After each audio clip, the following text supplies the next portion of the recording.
good shape? Indeed, I hope you all had a wonderful holiday. Absolutely. Absolutely. We are about to begin. I want to start this particular class by acknowledging some very, very special people. My dear brother, Donald Pease, I met almost 40 years ago. Now, he has, of course, been a distinguished professor here at Dartmouth, but he's a legendary figure, not just in American studies, but in humanistic studies all around the country. And the very fact that he would take 1 minute to sit in on this class is a tribute to me that I do not deserve. And I must say it on a very personal note, when I had a wonderful controversy with my dear brother Larry Summers, who's the president of Harvard. And he was wrong as two left shoes.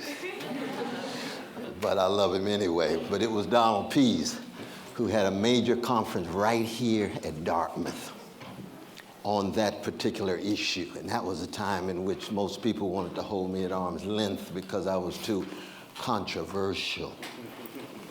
And when you have not only friends, but you have intellectual comrades who, in their quest for truth, still embrace you in your very low moment, that makes a difference.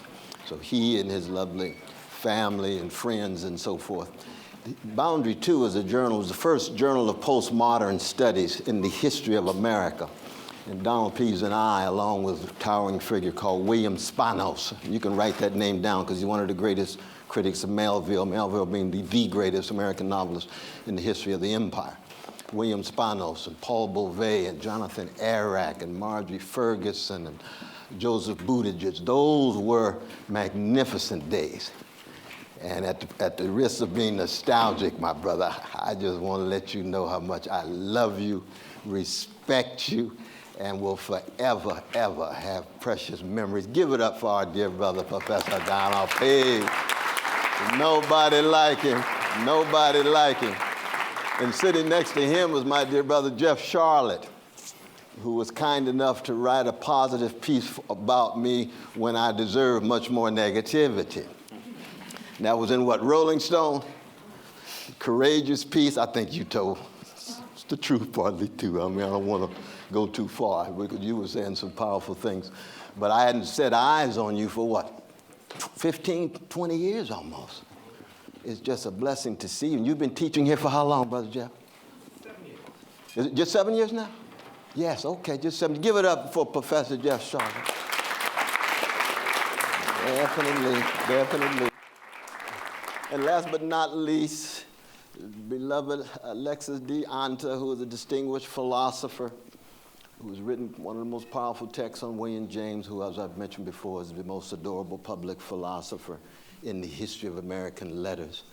And is blessed to have her as well. So let's give it up for our dear sister Alexis. It's a blessing, it's a blessing. Dear Alexis, indeed, indeed. Is anybody else I should introduce who I don't know? Who I do know? I've got to say something about my brother wearing that red coat.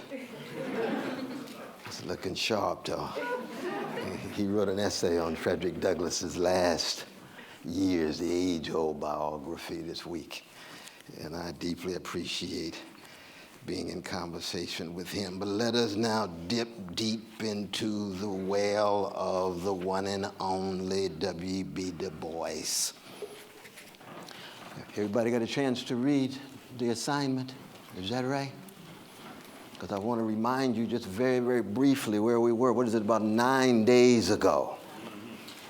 It passes quickly, doesn't it? What did we talk about? The centrality of the legacy of Athens in Du Bois. We talked about paideia. We're going to keep track of the different forms of paideia. Self-cultivation, the formation of attention, the cultivation of a self, the maturation of a soul, and so forth. So it has nothing to do with schooling, and is not always connected with formal institutions.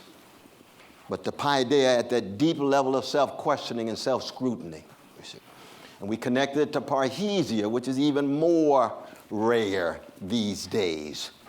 that fearless speech, that plain speech, that frank speech, that unintimidated speech that causes what? Unpopularity, cutting radically against the grain. And then that arate, that quest for excellence. I put on the board here this death and dogma and domination because, as you recall, we're going to see the preoccupation with Du Bois's wrestling with what it means to be human, connected to burial, connected to forms of death, physical death, psychic death, civic death, social death. So that slavery and Jane Crow and Jim Crow and black people taught to hate themselves. Black people told they have the wrong skin color and hair texture and size of hips. The vicious white supremacist lies told on black people, trying to inject forms of death in their spirit, forms of soul murder, so that they walk around feeling as if they can't stand up and straighten their backs up. So it's death, but it's always, of course, historicized. What does it mean to historicize? Some bureaucratic academic construct that helps somebody get tenure? No. It's still that old-fashioned humanist quest for truth, and the condition of truth is to allow suffering to speak.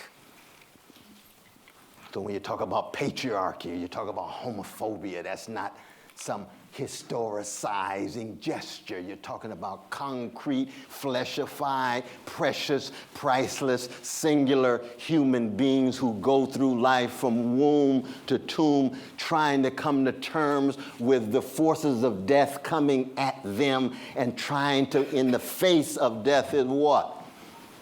Oh, the thing that keeps weak organisms going. Desire. Desire for what? For protection, for association, for recognition. It's a desire for truth, for beauty, for goodness. Desire for security, surety, assurance, on and on and on. It's very, very complicated, slick, elusive, but in the face of the various forms of death, desire, and we're going to see, of course, for Du Bois especially, desire for freedom, because paideia is inseparable for Du Bois of a desire for freedom of a people who have been taught to be the living dead, to be the living dead. One way of talking about it in street language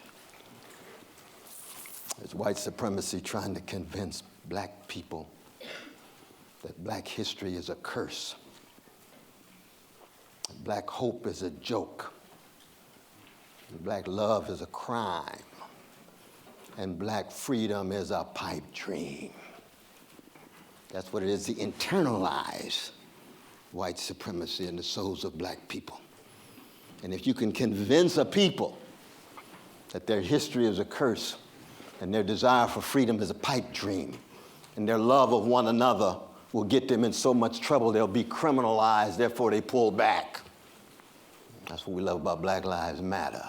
In the face of the criminalizing of black people, we still love these persons, these bodies, these peoples in our own distinct ways. But what does that generate? That's a parrhesia, it's a frank speech that gets you in trouble. We talked about that briefly. Now, we talked about the legacy of Jerusalem just briefly in terms of remembrance. You remember the centrality of history and temporality. This is going to be very important for Du Bois. Du Bois will lose his Christian faith. He will never lose his connection to the legacy of Jerusalem in terms of the centrality of history and remembrance, of connecting the best of one's past and using one's past as a source to allow you to mobilize and fortify yourself in the face of the forms of death. And then that remembrance was connected to the significance of the ordinary lives of everyday people that we see in Hebrew scripture. And then the hesed that we talked about, that loving kindness to be spread by human beings, especially tied to the poor and vulnerable, the orphan and the widow. I'm just giving you just a very brief remembrance of the skeleton that we put on the board, because I don't want to have to put it on the board again. We'll come back to it over and over again. That third tradition was, for Du Bois, the centrality of the age of Europe, the centrality of European modernity. And let me just put this very briefly, just to get a little sense of what we're talking about when we talk about modernity, because it means so many different things to so many different people. I was defining modernity in terms of those who muster the courage to engage in forms of critique and resistance to prevailing kinds of dogma, willing to call religious dogma, political dogma, ideological dogma, psychic dogma, sexual dogma, the freezing and ossifying of certain perceptions of the world that lock people in and trap people in to narrowness and parochialism and provincialism. So you can live your whole life in a bubble with no sense of the complexity of the world outside of your bubble because of dogma. It might have very little to do with how much money you have or what gender you are, what color you are, what nation you come from. Because all of us are born into conditions not of our own choosing, on our way to death, confronting various forms of death, and locked into various kind of dogma given the way we're socialized. And paideia, in the face of dogma, and especially in the modern world, in the name of scientific investigation, scientific inquiry, in the name of the exploration of the psychic, the excavation of the conscious and unconscious and subconscious, and especially in regard to forms of domination. Empire, especially, but also nation states that emerged during this period, and the various forms of domination they reproduce, the vicious forms of patriarchy at work that have been around for hundreds and hundreds and hundreds and hundreds of years, in the ways in which modern processes of markets and nation states and bureaucracies and cultural industries and media and so forth will reappropriate patriarchal traditions and white supremacist traditions and male supremacist traditions and homophobic traditions and so forth, you see. And I just mentioned this briefly because what we shall see with Du Bois is that when he talks about how does it feel to be a problem, I'm going to get to this text in a minute. You see, he's talking about looking at modernity in a certain kind of way. For people who have their humanity problematized. So the difference between being a problem people and being people with problems. Every human being, every group of human beings has problems. But when you're a problem people, that's a stereotype. It's a form of being dehumanized, homogenizing all of the rich individuals of a group under one homogeneous construct.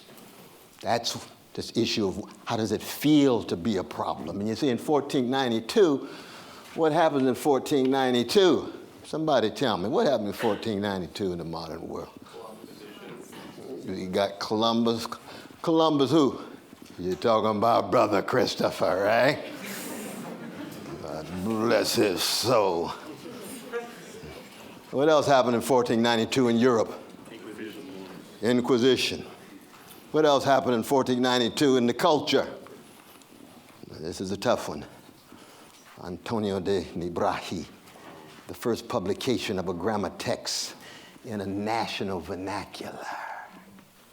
So on the one hand, you have the problematizing of the humanity of precious indigenous brothers and sisters who Europeans come to the New World, say they discovered something, but really just encountered some precious folk.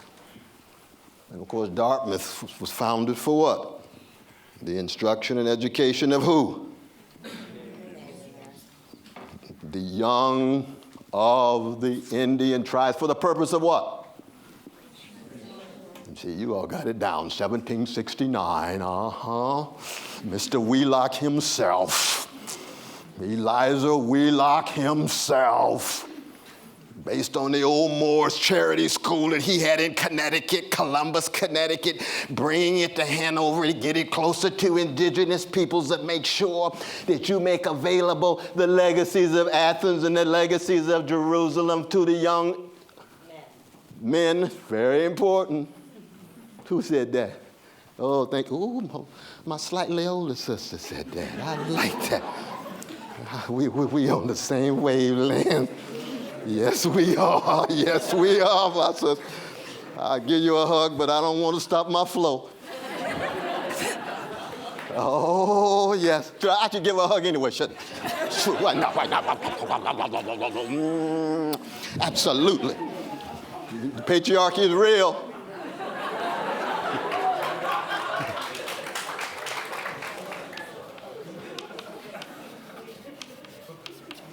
So 1492, precious indigenous brothers and sisters, there was the massive expulsion of precious and priceless Jewish brothers and sisters under Christian auspices.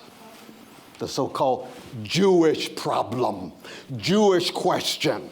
And as we shall see, there's no such thing as a Jewish problem or black problem or woman's problem. It's a catastrophe. You're already trivializing forms of suffering when you reduce the catastrophic to the problematic. So it's just not a problem. Even Du Bois says, how does it feel to be a problem? He's saying something much deeper than that. He's saying, as we're talking about, is how do you deal with the catastrophe of white supremacy coming at you every day? And how do you muster self-confidence and self-respect? So this issue of problem people,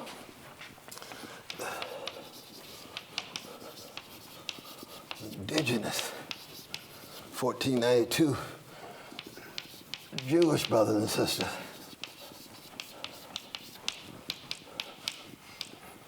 Now, continuous, of course, is the issue of patriarchy. So they'll call it a woman's problem or a woman's question and so forth. And of course, we cannot leave out the ways in which homophobia are hidden and concealed. If we're really concerned about staying in contact with the humanity of persons, it takes us back to the legacy of both of those, you see. But during this period, the breakthrough in science and technology on the one hand, the breakthrough of various forms of democratic governance on the other, and the breakthrough of the great romantic movement that will mean so much to Du Bois. And what is it about romanticism that makes such a difference? What is it about Wordsworth? What is it about Coleridge? What is it about Ralph Waldo Emerson and others? It's a accenting of that legacy of Jerusalem in which the ordinary people are put at the center, and their voices, when raised, ought to shape not just the political forms of governance, but their conception of themselves and their souls and their notions of paideia. So that elitist forms and aristocratic forms of paideia are going to be radically called into question. Not trashed, not dismissed, but refined and rendered more expansive, and not just added either. Because when you expand everyday people and poor people and women and so forth, it's just not something new and novel. It is transformative of the very frameworks in which we think about things, the very lens through which we see things. That's where Du Bois is headed here. And the last tradition we talked about has to do, of course, with the black tradition. And it's here where the centrality of catastrophe comes into play. And that's why our understanding of the modern, in which catastrophe is at the center. 1945, what are we talking about?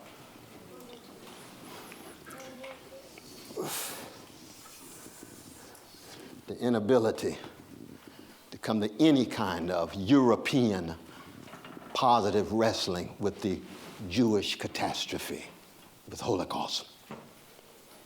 the Shoah. The age of Europe is over. It's a divided continent. Soviet empire on the one hand, American empire on the other. Europe is limping along, barely moving, dependent on American money or under Soviet auspices. It's over. The legacy's still alive, tradition's still alive, culture's alive, but the age of Europe is over. The rule of those nations between the Ural Mountains and the Atlantic Ocean that had reshaped the whole globe, that owned over 80% of the land's territory, with empires and colonies and satellite countries and so forth, unraveling. And who comes to the center? Uh-oh, here we are. That old settler colonial experiment, anti-colonial against the British Empire, slave-ocratic, because its economy is based on the enslavement of black folk. Most of its profits early on will come from the labor, the free labor of black people. But you have these magnificent revolutionaries too, like George Washington. Now, he only wins 3 out of 9 battles, but he won the right ones. George Washington and Thomas Jefferson and others trying to call into question various forms of death, but not the social death of slavery, but other forms of death, especially colonial forms, various forms of dogma, but not the dogma of male supremacy, not the dogma of white supremacy for the most part, but other kinds of dogma connected to kings and queens and monarchs.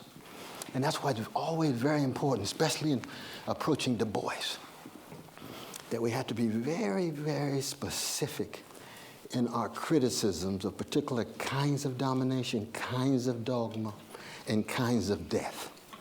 It's very, very rare that any figure, including Du Bois, is able to keep track of all of them at the same time.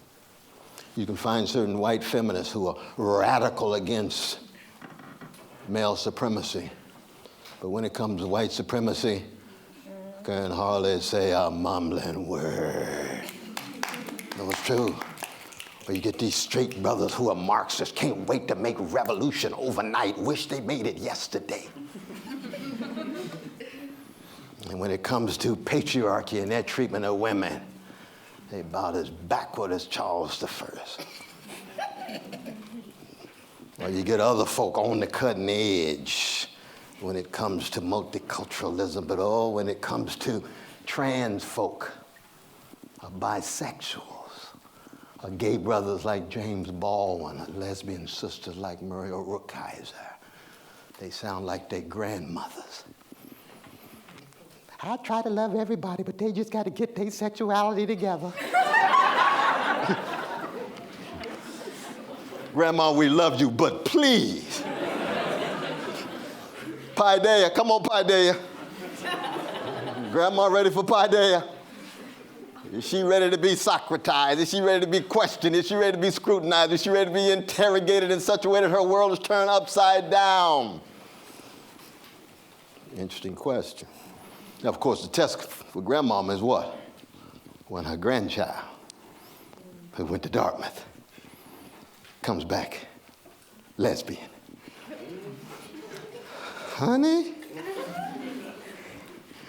you know I love you to death. Dartmouth is quite a place. Come on over here and let me hug you. We're going to work this thing out together. Jesus is going to take care of it. And in 2 years, she's sitting there reading Audre Lorde. Oh, I got something to learn. That's courageous, grandmama, right there. Don't give up on her. She just hadn't been exposed to it. She got some spiritual resources in her. She needs to grow. Same is true for each and every one of us. We're not pointing the finger at grandma, but grandma can be wrong too. Just like Du Bois can be wrong in his own distinctive way. But it's that catastrophe, that creativity we talked about, especially given improvisational means, the bricoleur writ large, assembling from a variety of different traditions and discourses in order to engage the catastrophe. Why? Because as in any form of paideia, what's at work is life and death, joy, sorrow, integrity, honesty, everyone falling on their face, but trying to bounce back. Try again, fail better, of Samuel Beckett. So let's now turn to the text. Where's Du Bois? And we already read the poem, right? For Arthur Simmons last week. And those 13 lines and 8 cries, all those precious African bodies at the bottom of the Atlantic Ocean. The ocean itself is crying in the face of the catastrophe during the age of Europe of the enslavement of African peoples in the New World. And again, it begins with art because this is not an academic text. An academic text usually begins with what? Referring to other academic texts. Why do you think academic texts begin by referring to other academic texts? What would you say? Legitimacy. You say what? Legitimacy. Absolutely. It has to do with the reward structure of the academic guild. And you have to show that you are smart enough to become a member of that profession. And you show you're smart enough by referring to the people who are regarded as smart. Now, we talked about that last week, didn't we?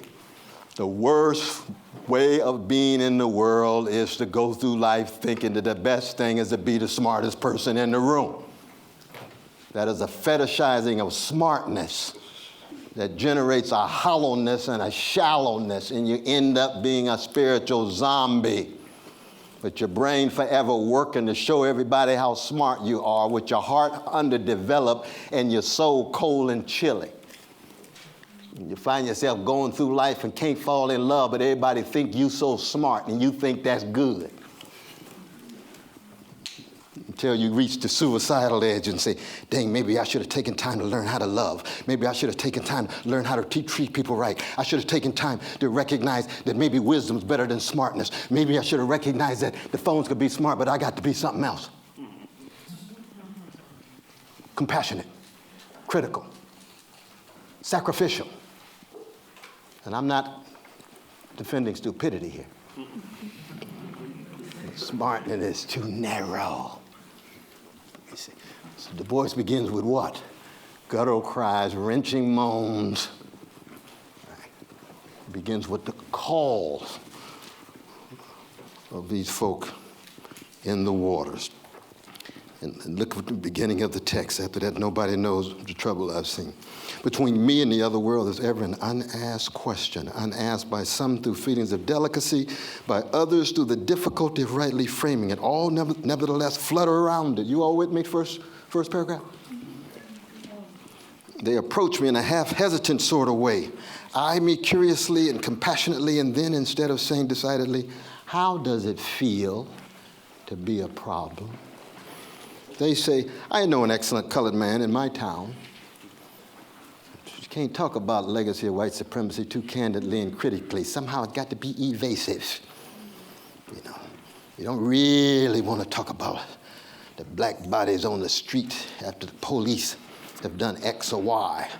You want to say, oh my God, I just love that new album by Logic. Oh Lord. It's just so nice, everybody. Black Spider-Man. Oh yeah, Logic got nice. We're talking about police right now. Any way of eluding, avoiding the issue. This is 1903 Du Bois is talking about. Same challenge. Do not these Southern outrages make your blood boil? At these, what does Du Bois do? He smiles, or am interested, or reduce the boiling to a simmer. Tied to guttural cries, wrenching moans is what? Rage. That's what nobody wants to talk about. Black rage. These Negroes are upset. Upset at what? Catastrophe. The rage of indigenous peoples. In 1492. The rage of women in the face of all of these ugly attacks. The rage of Jewish brothers and sisters given the expulsion of 1492, let alone the Shoah of 1945, of which we have no language. The rage of colonized peoples in the face of imperial structures of domination. No, we don't want to talk about rage. Paideia? Having nothing to do with human rage in the face of forms of death and dogma and domination? What are you talking about if you're not talking about some wrestling with the rage? And what does Du Bois do? He allows it to simmer. The boiling to a simmer, or as the occasion may require. To the real question, how does it feel to be a problem? I answer seldom a word. This is what Harold Bloom and others would call the scene of instruction. This is the scene of instruction. The scene of instruction is what? It is the originary moment.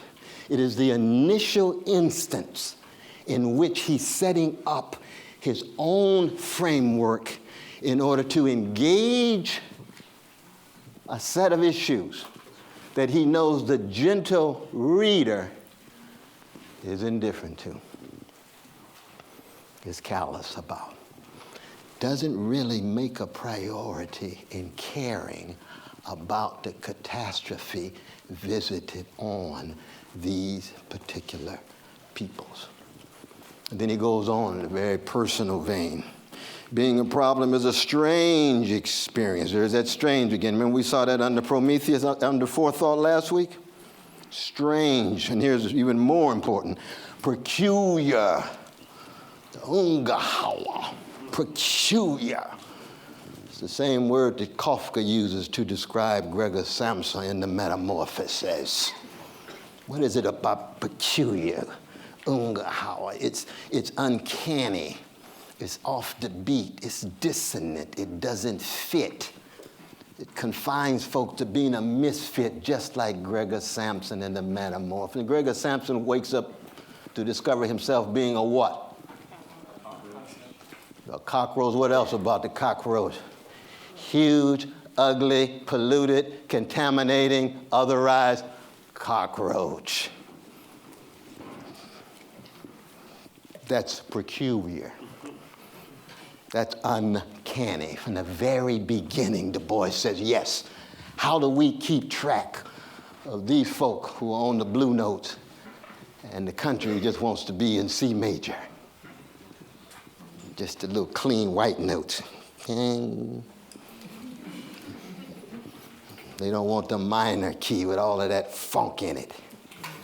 All that mess in the language of Beckett in it. The flattened notes and so forth and so on. So there's going to require not just intellectual, not just pedagogical and educational, but psychic and spiritual. You have to be willing to have yourself questioned. And this includes black people ourselves. Because just because you're born black doesn't mean you have some great access to truths about blackness. You've been miseducated too. You've been misrecognized too. You've been socialized too by precisely the same practices. Just like thinking, because I'm a woman, I'm on the cutting edge of feminism. No, check yourself. You've been socializing the patriarchy too. You need some paideia. You need some conscientization. You need some deep, courageous self-questioning as a woman. Or a trans person. Still got straight dogma shot through them. A lesbian or gay still got straight dogma shot through them. On and on and on and on. The class question we'll see is so very important. Working class people thinking that somehow they're less worthy than those who rule. Because those who rule may have gone to Harvard, Yale, and Princeton, and Dartmouth. So already they deserve more because they're so smart and they did more homework than I did.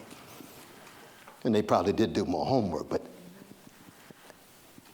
are they worthy in the sense of ruling over a working people? Especially up to 1936, the working class had no right to collective bargaining and trade unions. Same questions.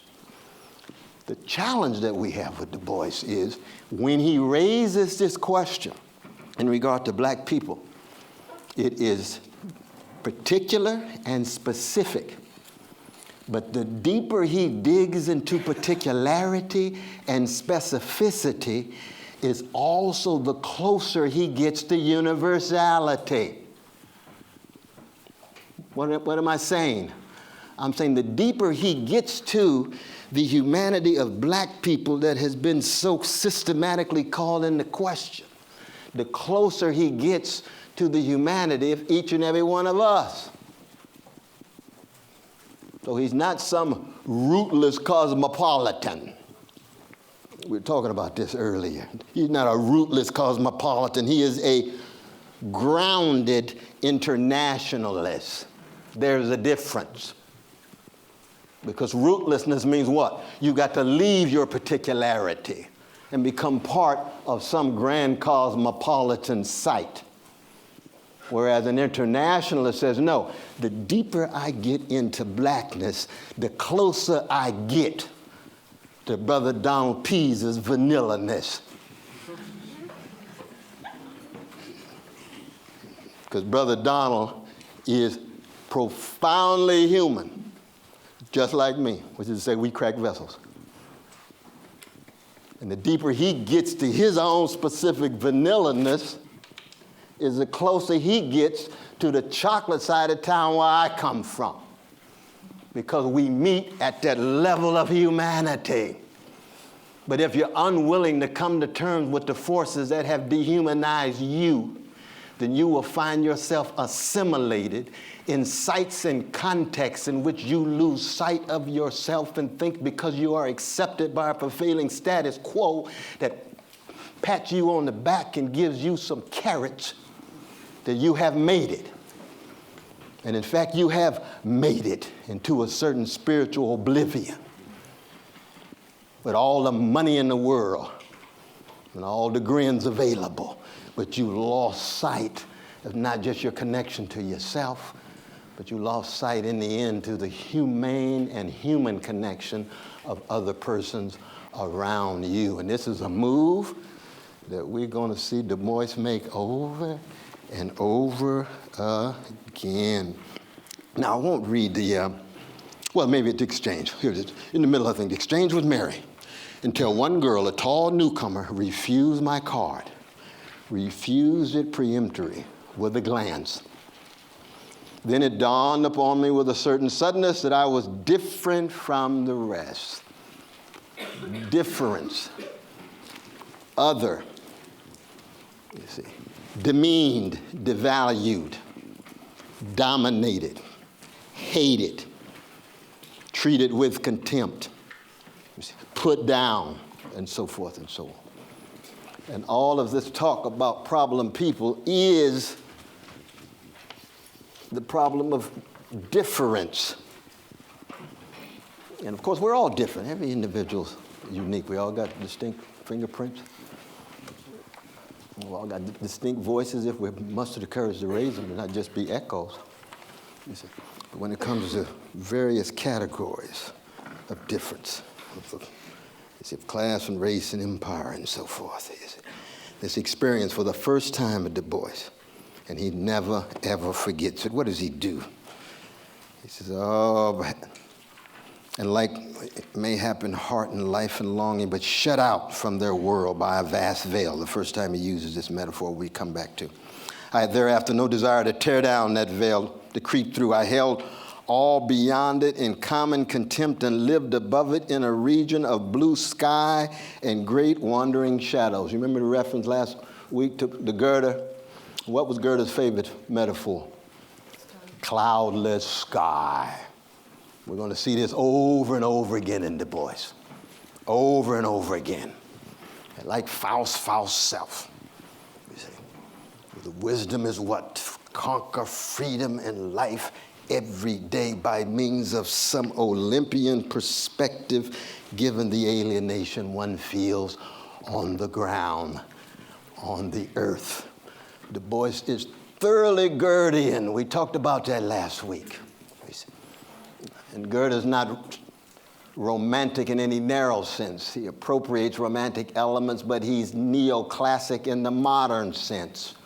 He's holding at arm's length the night sides of or not just the night sides, the possibility of wholesale failure, of completely falling on one's face.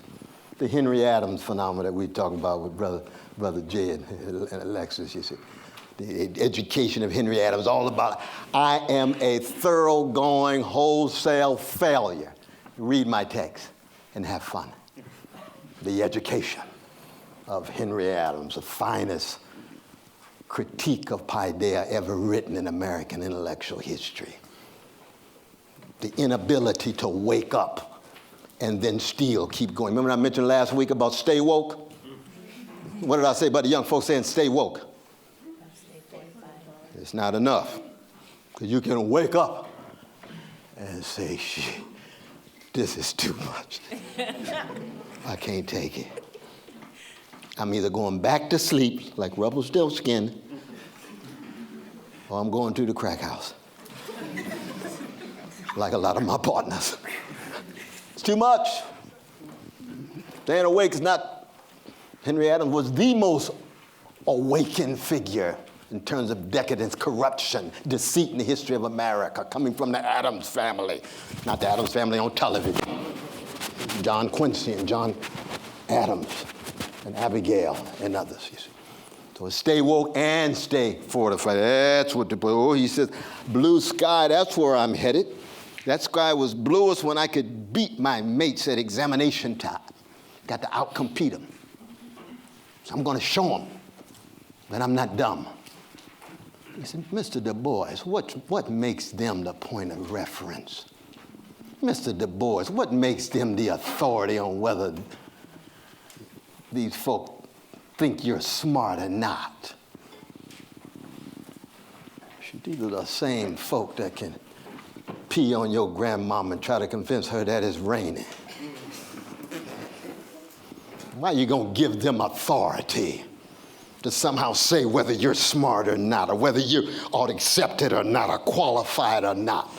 You're going to make your life nothing but a perpetual audition.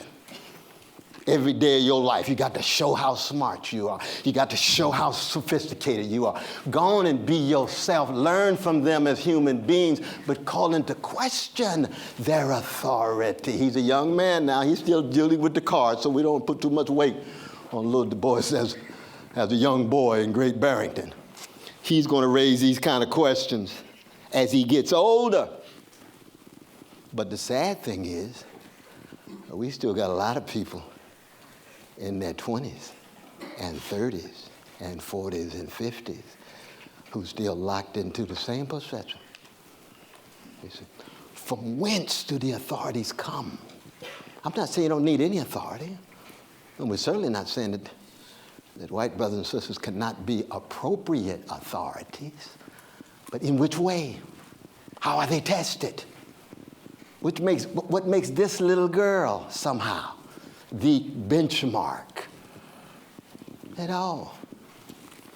Those are the questions of paideia that we ask, even as Du Bois is laying bare his own response.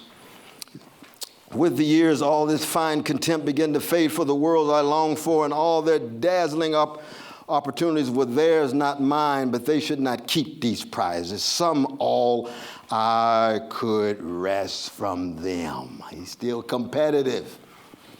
Still competitive. And it's very interesting, because when you actually look, just very briefly, Du Bois is so honest in Dusk of Dawn. Let's look at page 573. The last paragraph. Had it not been for the race problem early thrust upon me and enveloping me, I should have probably been an unquestioning worshiper at the shrine of the social order and economic development into which I was born.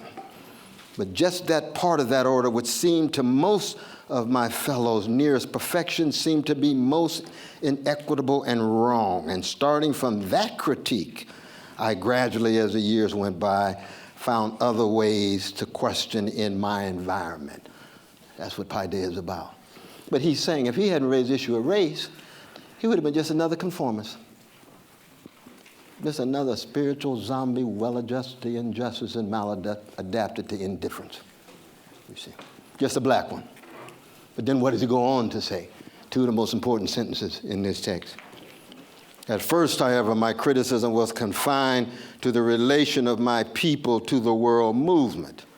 I was not questioning the world movement in itself.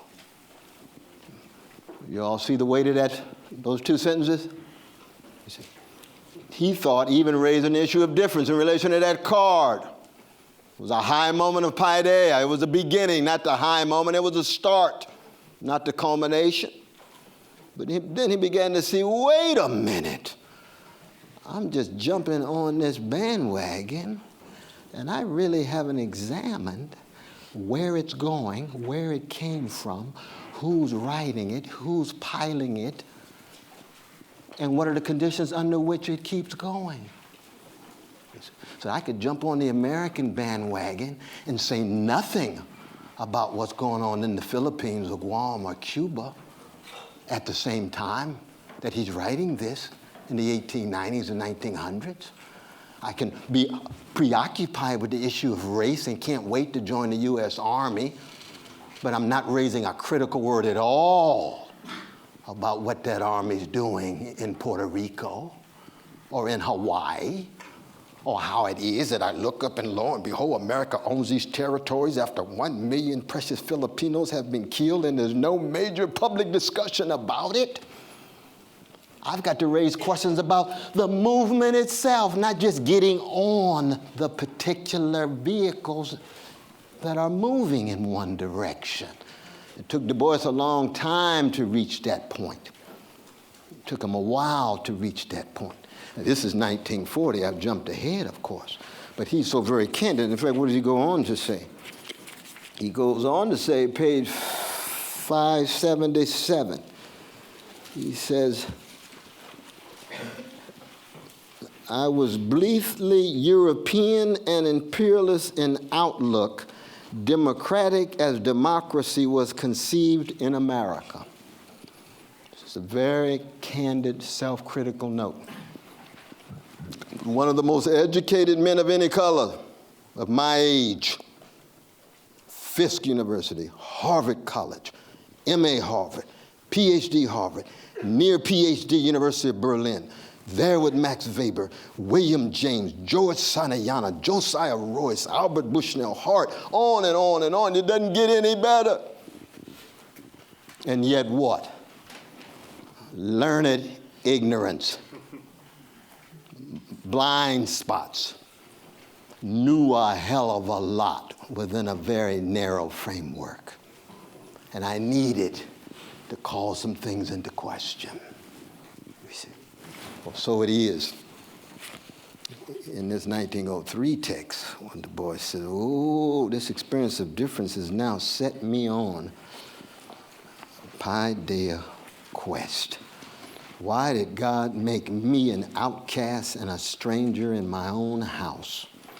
The shades of the prison house closed round about us. That's almost a direct line from the great William Wordsworth's intimations of immortality and recollections of childhood. That exemplary romantic poem that's about what? That's fundamentally about trying to make connection not just with natural processes, not just with the ordinary life of everyday people, but almost prefiguring Freud saying, lo and behold, maybe in fact, the child is the father of the man. And the child is the mother of the woman. that something that happens in your childhood can leave such wounds and bruises on you that you will have to come to terms for it throughout the process of your whole life, and will serve as fundamental points of reference. Du Bois never forgets that childhood experience with that young girl. And we have to wait until we get to Sam Holes in 1899, the lynching. I think I referred to that very briefly last week. You see, that will have that kind of impact on Du Bois. And of course, this is true for all of our lives, right? The impact of your relation to your mother, your father, your friends, you know, that one person you wanted to dance with on that special Friday night that said no, broke your heart, and it took you years to get over it. I'm not talking about me, but no, I'm just kidding. But I'm talking about experiences, either human experiences across the board. Human experience. It could be an illness that Jane Addams with the tuberculosis in her back, and the ways in which she identifies with the outcast as a well-to-do white sister. It goes on to Hull House founding and so forth, you see. We talk about a Helen Keller who's already physically challenged. At 12 years old, she's visited and carried William James and Du Bois together. The two of them had read about her in the newspaper. And she would go on to Radcliffe. She'd go on to be one of the great socialists, one of the great freedom fighters, one of the great intellectuals of her day. Never heard, never saw, never spoke. Outcast. Doing what? Like Andre 3000 and Big Boy, Outcast. What was it about those originary figures? You all too young to remember Outcast. Do you remember Outcast? Anybody remember Outcast? And then that's all right. Just look up Andre 3000 on your internet tonight. Y'all remember the single that Beyonce did called Party? That's Andre 3000. Who's rapping in the middle. Y'all remember that? You remember. You don't remember Party either, huh? Who you precious young folk? That's Beyonce #4 album. Yeah. Check it out tonight. Kanye starts off, look, we'll just get back to Du Bois. You a bad girl, and you're bad too. Dripping fire gold. Okay, here we go. So y'all got me acting up here. The shades of the prison house closed around us all, walls straight and stubborn to the whitest, but relentlessly narrow, tall, unscalable to sons of night. We should add daughters too, even given the patriarchal tilt of Du Bois here, who must plod darkly on in resignation and beat unveiling palms against the stone and steadily, half hopelessly watch the streak of blue above. Can't get to the cloudless sky at all. The clouds, the shadows. And then, probably the most famous moment in the history of this text. The Negro is a sort of seventh son, born with a veil, gifted with a second sight into this American world, a world which yields him no true self-consciousness, but only lets him see himself through the revelation of the other world. There's that word again. It's a peculiar sensation, this double consciousness, this sense of always looking at oneself through the eyes of others, of measuring one's soul by the tape of a world that looks on in amused contempt and pity. Three notions we want to keep in mind. We'll come back over and over again. He's not going to really flesh this out until Faith of the Fathers chapter on black religion. Second sight, double consciousness, and two-ness. They are in no way identical, though they are indivisible. They go hand in hand, but they're not the same thing. Second sight, double consciousness, and two-ness. The history of the American Negro, the history of this strife, this longing to attain self-conscious manhood. There's the patriarchy again, to merge this double self into a better and truer self. He will not bleach his Negro soul in a flood of white Americanism, for he knows that Negro blood has a message for the world. He simply wishes to make it possible for a man to be both a Negro and an American without being cursed and spit upon by his fellows, without having the doors of opportunity closed roughly in his face.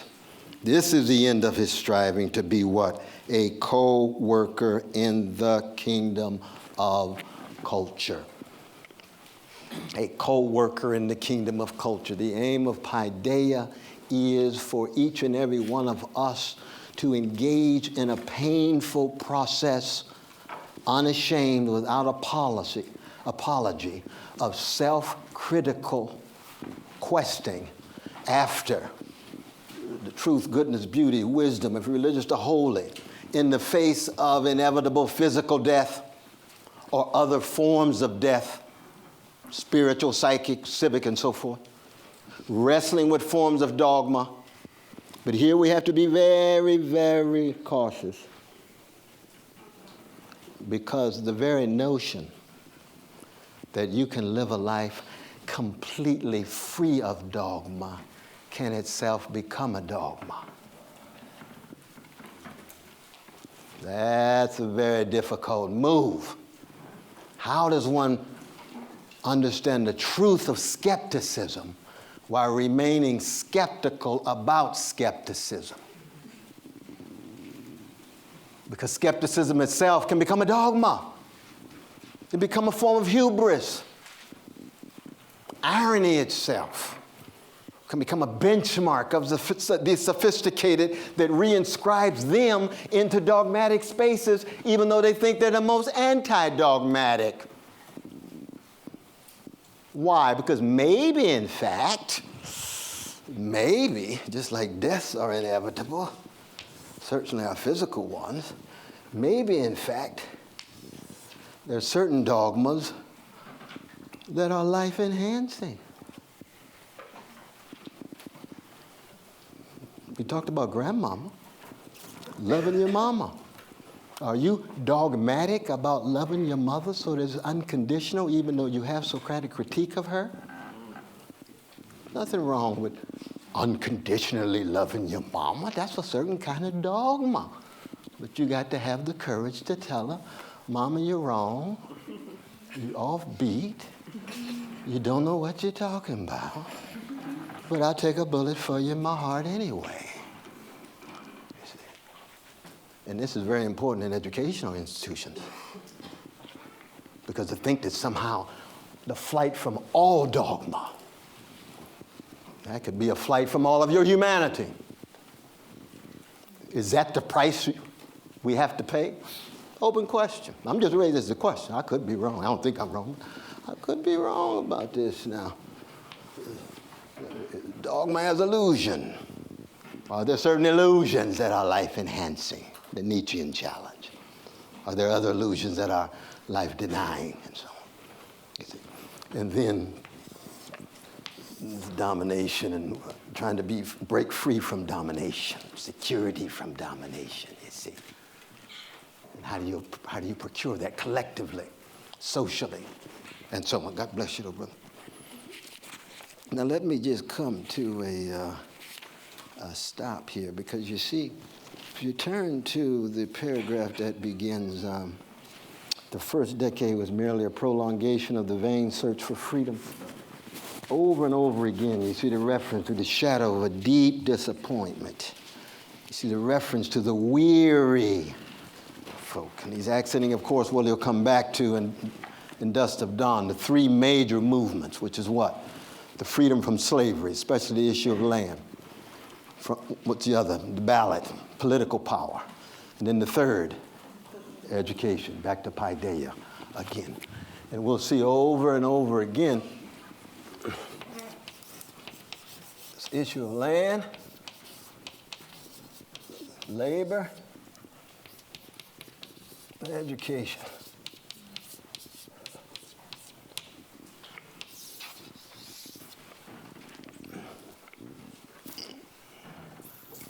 Can a people ever be free if they don't control the land upon which they live? Can a people ever be independent if they don't have some control over their labor.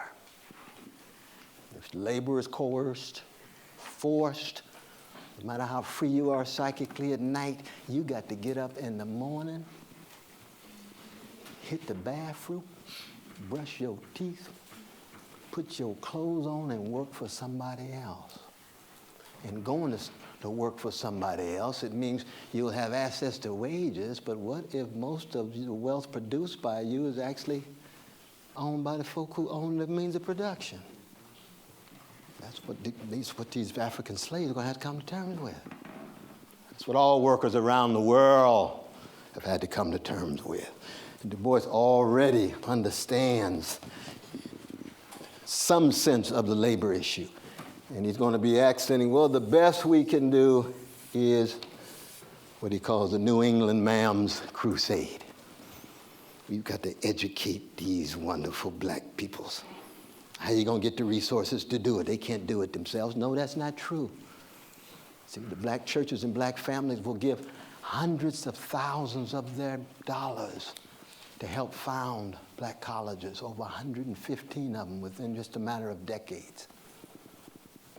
1861, 4% of enslaved Africans could read. Within 30 years, it's about 60-some%. What a desire for freedom expressed in the desire for literacy, expressed in the desire for education. Now keep in mind, this is a radical difference between a desire for education tied to individual success. That's going to take over in about 1950, 60 or so. Oh, I want you to be educated because I want you to get out of this thing and have individual success. You live in some vanilla suburb and make sure everybody respects you and you be famous. That's not what Du Bois is talking about. I want you to be educated, Du Bois is saying, because you can contribute to something bigger than you. You can be part of a freedom movement that exemplifies what it is to be a person who thinks for him or herself and can make that contagious so others do that as they contribute to something bigger than them. This is not primarily about individual success. But when Du Bois talks about paideia in his first chapter and in the second chapter, becoming a co-worker in the kingdom of culture, that's what he has in mind, but already he's talking about the weary.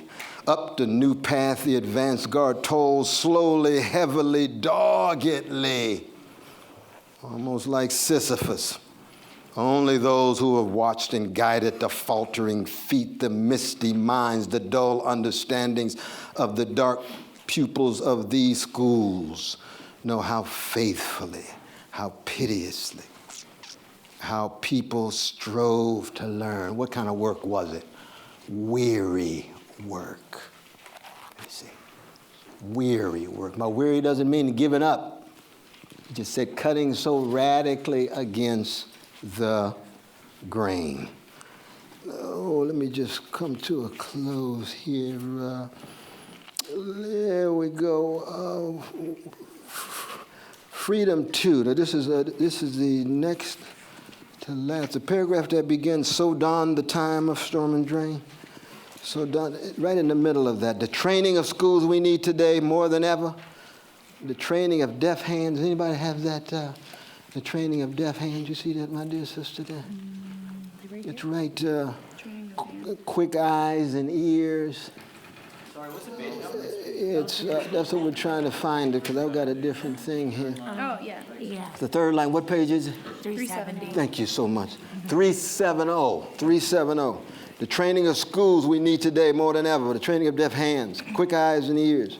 And above all, the broader, deeper, higher culture of gifted minds and pure hearts. The power of the ballot we need in sheer self-defiance. Else what we shall say, what else shall save us from a second slavery? Freedom too, the long sought we still seek. The freedom of life and limb, freedom to work and think, the freedom to love and aspire.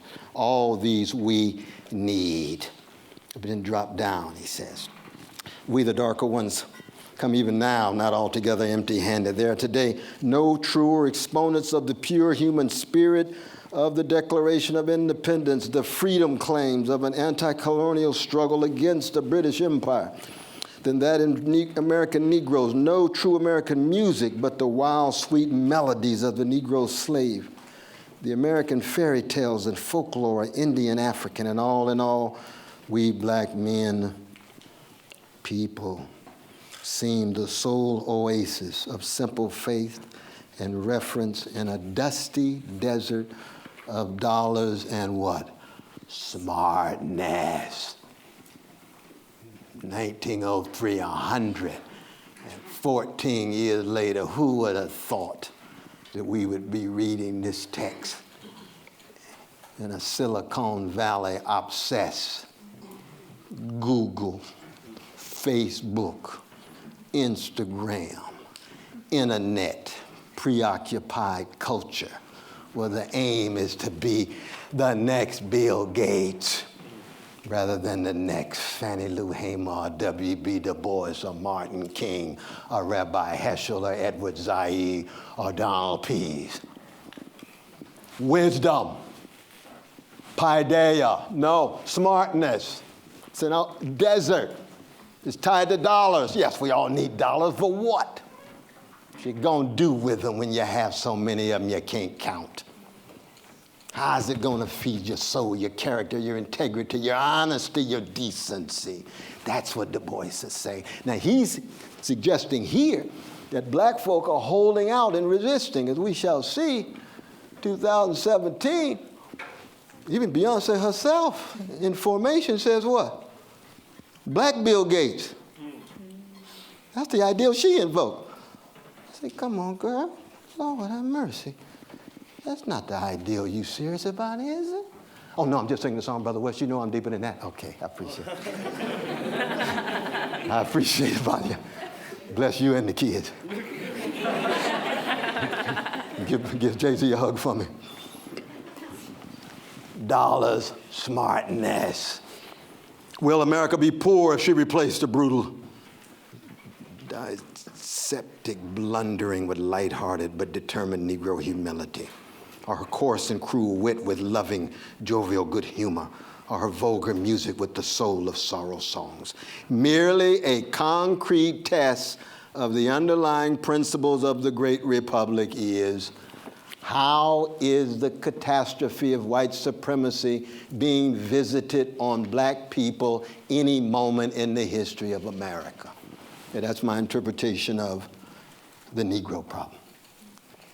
That's the concrete test. You see, what is the poverty rate among black youth? 1 out of 2. Wow, that's obscene. What is the income assess? $29,000 all year? Obscene. What does the housing look like? What assess to quality of rooms? What does the school systems look like in the inner cities? Concrete litmus tests of the underlying principles of the country. Or will, as in that first paragraph, where people would rather be indifferent and callous and turn away and swerve, do we just turn away, swerve, continue our conversation, our chit-chat? The voice comes all around. And now, what I briefly sketched in large outline, let me on coming pages tell again in many ways with loving emphasis and deeper detail the men and women who may listen to the striving in the souls of black folk. And that Dusk of Dawn that we'll get a chance to talk about much more a bit later on today, because we're going to not just take a break, but we're going to have a number of students raise the questions that you were kind enough to contribute to the canvas about it. So we'll have a conversation together with voices of students, because I do not in any way want my voice to be the sole essential voice. It's just one voice among others. But keep in mind these 3 dimensions. And then lastly, before I sit down, I do want to accent the issue of the publicness of the so-called Negro problem in the United States. And this is very important because it's one of the ways of understanding a lot of the white backlash against perceptions of black progress. Because when Du Bois talks about the Negro problem and how does it feel to be a problem, and it results in the invisibility of black humanity, not of black pigmentation, because black folk are highly visible in terms of our bodies, but our humanity can be rendered invisible alongside that high visibility of body, the invisibility of one's humanity alongside the high visibility, hyper visible to the police, but very invisible in terms of the humanity of the folk that too many of those police are gunning down. You see. The publicness. And why is this important? I'm going to be asking it, but I just want to end on this note because when you shift from 1945 up to the present day, which is very much the age of the American empire, the Soviet empire tries to compete for a while, collapses in 91. The satellite countries are already collapsed in 89, Poland and others is gone. United States all alone, superpower. Military budget more than the next 7 countries combined. It's the age of America. And there's some wonderful things about that age. And there's some ugly things about that age, like any age. Like any age. And Du Bois, as we know, he dies right at the emergence of the age of the USA. You see. But inside, can you imagine, the age of Europe collapses because of the vicious forms of hatred, contempt, structures of domination against weak and vulnerable. And the United States emerges as the great beacon of America, but it's got to come to terms with its own apartheid. It's got to come to terms with its own Jim Crow and Jane Crow. You see. But part of the problem is that any time there is an attempt to address Jim Crow, Jane Crow, slavery, affirmative action, whatever the issue is, it looks as if black people are gaining some special preference. You see, some special preference. And so what happens is, we already see this in the 1860s, Du Bois is going to tell the story, that when the country tries to engage the plight and predicament of black people, there's a major national announcement. We are amending the Constitution for black people. We've only done this 12, 13, that we got to do it for them. And white brother and sister way out in Montana say, dang, how come they got to do it for Jamal, can't do it for me? Hey, you never been enslaved. No, but they're going too far. This is special preference. That's what Andrew Johnson said. He said, the special preference. No, it's because the weight of the so-called race question, Negro question, or white supremacy is so overwhelming that it has to have a publicness.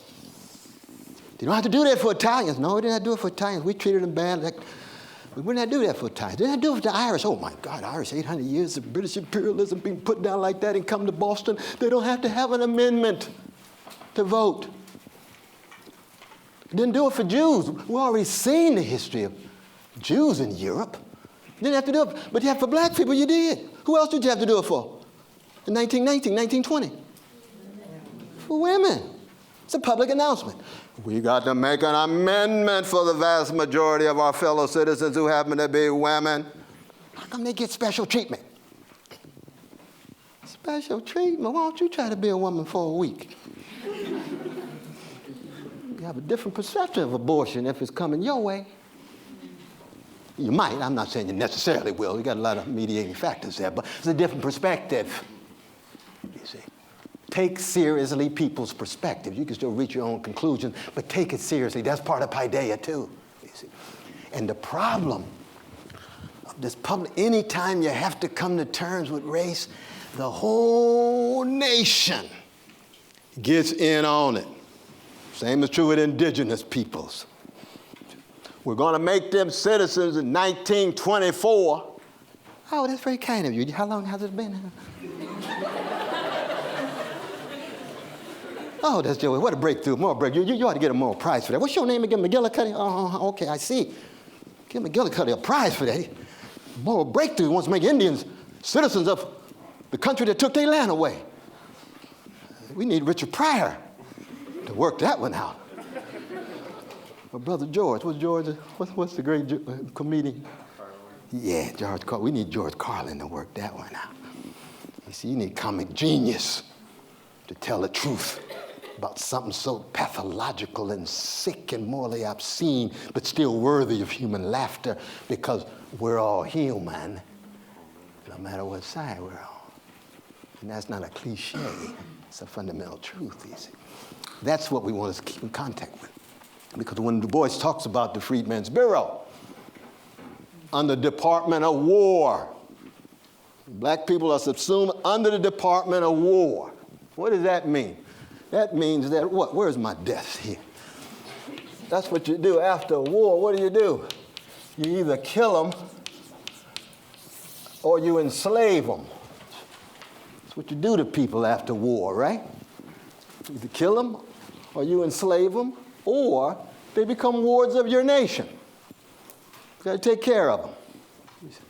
And that's precisely what happened. Over 4 million in public. Keep track of everything. Military occupation of the South, taxpayers' money. Make sure you have education, taxpayers' money. Make sure the Ku Klux Klan is not crushing black people like cockroaches. Police needed, black people's money.